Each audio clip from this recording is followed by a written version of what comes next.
Hello guys, എപ്പോഴും കൊഞ്ച് റോസ്റ്റും കൊഞ്ച് തീയലൊക്കെ അല്ലേ കഴിക്കുന്നത്. ഇന്നൊരു വെറൈറ്റിക്ക് കുറുകിയ കൊഞ്ച് കറി ഉണ്ടാക്കിയാലോ. അതിനായിട്ട് ആദ്യം തന്നെ ഞാൻ ഉള്ളിയും വെളുത്തുള്ളി ഇഞ്ചിയൊക്കെ കഴുകി വൃത്തിയാക്കി വെച്ചിട്ടുണ്ട്. ഇനി ഒരു ചട്ടി വെച്ച് അതിലേക്ക് കുറച്ച് ഓയിൽ ഒഴിച്ചിട്ട് നമ്മൾ കട്ട് ചെയ്ത് വെച്ചിരുന്ന ഉള്ളിയും ഇഞ്ചിയും വെളുത്തുള്ളിയും തക്കാളിയും കൂടെ ആഡ് ചെയ്ത് കൊടുത്ത് ഇതിനെ നന്നായിട്ടൊന്ന് വഴറ്റിയെടുക്കണം.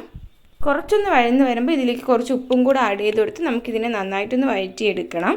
ഈ ഒരു കളർ ചേഞ്ചിലാണ് വരേണ്ടത്.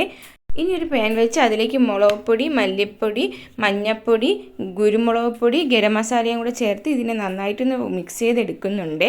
നമ്മൾ നേരത്തെ വഴറ്റി വെച്ചിരുന്നതിനെ നമുക്ക് മിക്സിയുടെ ജാറിലാക്കി ഒന്ന് ക്രഷ് ചെയ്തുകൊണ്ട് വരാം. അതേ ചട്ടിയിൽ തന്നെ കുറച്ച് ഓയിൽ ഒഴിച്ച് കടുക് ഇട്ട് പൊട്ടിയതിന് ശേഷം വെളുത്തുള്ളി ഇഞ്ചിയും കൂടെ ചേർത്ത് നന്നായിട്ടൊന്ന് മിക്സ് ചെയ്തെടുക്കണം. എന്നിട്ട് നമ്മൾ നേരത്തെ കഴുകി വെച്ചിരുന്ന കൊഞ്ചിനെ ആഡ് ചെയ്ത് കൊടുക്കുന്നുണ്ട്. എന്നിട്ട് കൊഞ്ചും കൂടെ ചേർത്തതിന് ശേഷം നമുക്ക് നന്നായിട്ടൊന്ന് മിക്സ് ചെയ്തെടുക്കണം. ഇനി ഇതിലേക്ക് നമ്മൾ നേരത്തെ വറുത്ത് വെച്ചിരുന്ന മസാലകൾ ആഡ് ചെയ്ത് കൊടുത്ത് ഇതിനെ നന്നായിട്ടൊന്ന് മിക്സ് ചെയ്യണം. കുറച്ച് ഉപ്പും കൂടെ ആഡ് ചെയ്ത് കൊടുക്കുന്നുണ്ട്. നിങ്ങൾക്ക് ആവശ്യത്തിന് ഉപ്പിടാവുന്നതാണ്. എന്നിട്ട് നമ്മൾ നേരത്തെ ക്രഷ് ചെയ്ത് വെച്ചിരിക്കുന്നതും കൂടെ ആഡ് ചെയ്ത് കുറച്ച് വെള്ളവും കൂടെ ചേർത്ത് ഇതിനെ നന്നായിട്ടൊന്ന് തിളപ്പിച്ചെടുക്കണം. നമ്മൾ നന്നായിട്ടൊന്ന് മിക്സ് ചെയ്തെടുക്കുന്നുണ്ട്. എന്നിട്ട് ഇത് തിളയ്ക്കണ വരെ നമുക്കൊന്ന് വെയിറ്റ് ചെയ്യണം. എന്നിട്ട് ഒരു പച്ചമുളകിനെ നടുവേ കീറി ഇതിലേക്ക് ഇട്ട് കൊടുക്കുന്നുണ്ട്. എന്നിട്ട് കുറച്ച് പുളിയും വെള്ളവും കൂടെ പുഴിഞ്ഞതായി ഇതിൽ ഒഴിക്കുന്നുണ്ട്. എന്നിട്ട് ഇതിനെ നന്നായിട്ടൊന്ന് മിക്സ് ചെയ്തെടുക്കുന്നുണ്ട്.